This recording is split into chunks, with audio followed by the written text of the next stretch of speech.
जय सीताराम, जय श्रीराम, रामकृष्ण हरी. बघा, पुढं येडं ढकलू नका. मी तुम्हाला एक गोष्ट सांगणार आहे. मस्त तुम्हाला आवडन अशी मी गोष्ट सांगणार आहे. बघा मुलींनो, एक राजा होता आणि एक सावकार होता एका नगरीमध्ये.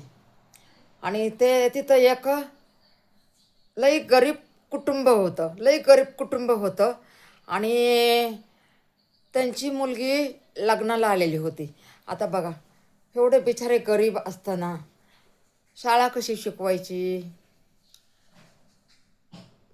काय करायचं, काय नाही, खायचं का घराचं खर्च भागवायचा का शेतातलं काम करायचं, तेच त्याला कळत नव्हतं. तर शेतातलं काम करून करून करून करून बिचारा थकून गेला होता. नवरा बायको शेतामध्ये काम करायचे, पण पुरायचं नाही. तर बघा, एक दिवस ते म्हणला, 4 गावातल्या लोकांना म्हणला, माझी मुलगी लग्नाला आलेली आहे, मला लग्न करायचं आहे, तर कोणी मला थोडेसे उसने पैसे द्या. 2-4 जण थांबलेले होते तिथं, मित्र मारुतीच्या पारावर. तर हे पण जायचा मारुतीच्या पारावर पाया पडायला.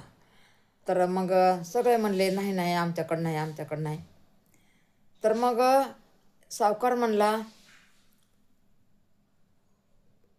पाया पडायला आला होता सावकार. ते म्हणला, किती पैसे पाहिजे तुला?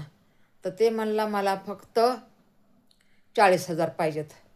बघा, गावामधले एवढे त्याच्याबरोबर कामं करणारे, बोलणारे, एवढे दोस्ती कुणी नाही त्याला हातभार लावला.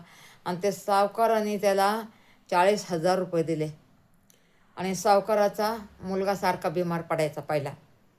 आणि जेव्हा ह्या गरिबाला लेकीच्या लग्नाला 40,000 दिले, त्या टायमापासून त्याचं पोरगं बरं होत चालायला लागलं.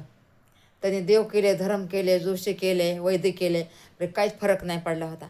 बघा, ते दान केलं म्हणून लेकीच्या लग्नाला ते त्याच्या किती उपयोगाला आलं. असंच असते बघा मुलींनो, दान पुण्य करणं ते लय मोठं पुण्य आहे. जेवढं आपल्याने घडतंय तेवढं करा. मंदिरात जाऊन पूजापाठ करताय आणि बाहेर बिचारे उपाशी तापाशी गोरगरीब बसलेले असते, त्यांना विचारत नाहीत आपण त्यांना. म्हणून हे बघा, पहिलं बाहेर गोरगरीब बसलेले असतात ना, पहिलं त्यांना खाऊ घालायचं, त्यांचा आत्मा शांत करायचा, नंतर मंदिराच्या आतमध्ये जायचं. रामकृष्ण हरी मुलांनो, जय सीताराम, जय सीताराम.